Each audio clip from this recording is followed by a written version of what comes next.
जय गुरु जी। शुक्राना गुरु जी। सारी संगत को जय गुरु जी। संगत जी, क्या आपको गुरु जी से बातें करनी आती हैं? क्या गुरु जी जब आपको कोई बात बताते हैं या जवाब देते हैं तो आप समझ पाते हैं? क्या अभी तक आप गुरु जी के साथ टेलीपैथी का कनेक्शन बना पाए हैं? अगर नहीं तो चलिए इसी पर एक आंटी जी का सत्संग सुनाती हूँ, जिसमें उन्होंने इस बात को बहुत अच्छे से एक्सप्लेन किया है। ये सत्संग पूरा ज़रूर सुनिएगा, आपको बहुत अच्छे आंसर्स मिलेंगे। तो चलिए आंटी जी का सत्संग सुनाती हूँ। संगत जी, ऐसे तो हर दिन सत्संग होते हैं, लेकिन 22 जुलाई का सत्संग मैं आपके साथ शेयर करती हूँ। 22 जुलाई को मेरे दादू हम सबको छोड़कर गुरु जी की शरण में चले गए।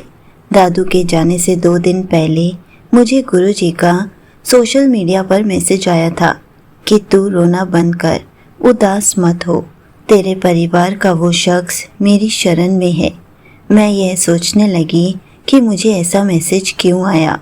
21 जुलाई को जब मैं ऑफिस जा रही थी तो मैं दादू से मिलकर ऑफिस गई, लेकिन जैसे ही ऑफिस पहुंची तो एकदम से मेरी कज़न की कॉल आई कि कहाँ है। मैंने बोला ऑफिस, तो उसने कहा ठीक है। लेकिन मेरे दिमाग में एकदम से चलने लगा कि एकदम से क्या हो गया, क्योंकि दादू थोड़े दिन से प्रॉपर से कुछ खा भी नहीं रहे थे। फिर मैंने घर कॉल किया तो पता चला कि दादू को हॉस्पिटल लेकर जा रहे हैं। मुझे मम्मी ने कहा कि कोई बात नहीं, तू ऑफिस ही रुक, हम तुझे बताते जाएंगे सब कुछ। लेकिन मेरा मन ऑफिस में लगा ही नहीं, तो मैं घर आ गई। डॉक्टर्स ने बताया कि उनकी बॉडी में कार्बन डाइऑक्साइड ज़्यादा हो गया है, जिस वजह से उनको सांस लेने में प्रॉब्लम होती है। फिर उनको ऑक्सीजन सिलेंडर लगाया और डॉक्टर्स ने बोला 2-3 दिन लगेंगे, ठीक हो जाएंगे। हम सब बैठे थे। एकदम से भाई की शाम को कॉल आई कि डॉक्टर बोल रहे हैं दादू को वेंटिलेटर पर शिफ्ट करना पड़ेगा। सब घबरा गए। मम्मी जल्दी से हॉस्पिटल गई और बोली वेंटिलेटर पर शिफ्ट नहीं करना है। फिर दादू को घर ले आए। घर पर ही ऑक्सीजन सिलेंडर लगाया। पाइप के थ्रू दादू को सारा लिक्विड ही देना था।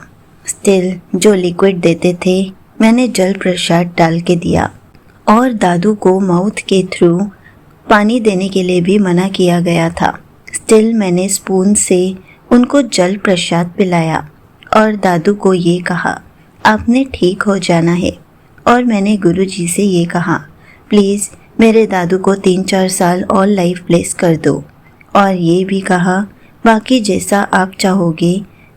और 22 जुलाई को 1:58 पर मेरे दादू जी ने लास्ट सांस ली। मैं गुरु जी का मंत्र जाप करती ही रही, लेकिन शायद हमारा उनके साथ इतना ही साथ था। लेकिन मुझे इस बात की तसल्ली है कि मेरे दादू गुरु जी की शरण में है।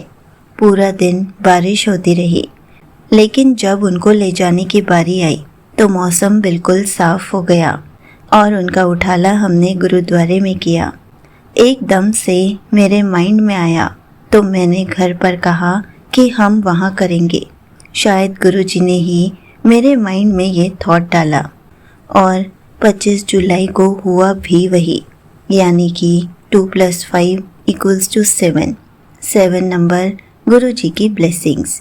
और रास्ते में जब हम जा रहे थे 7 नंबर की ब्लेसिंग, कार पर ब्लेसिंग ऑलवेज गुरु जी दिखाई दिया कि गुरु जी हमारे और दादू के अंग संग हैं हमेशा। बस मेरी गुरु जी से यही अरदास है, सरबत का भला करो, सबके दुख हर लो, सबको अच्छी हेल्थ ब्लेस करो और बहुत बहुत खुश रखो और सबको ब्लेसिंग्स दो। हम सब आपके ही बच्चे हैं और मेरे दादू जी को हमेशा अपने अंग संग रखना।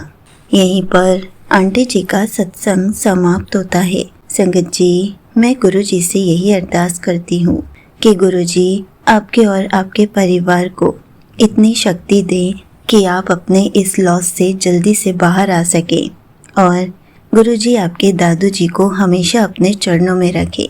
संगत जी, देखा आपने कैसे गुरुजी हमारे दुख के समय में भी साथ देते हैं, कैसे हमारे माइंड में थॉट्स डालते हैं।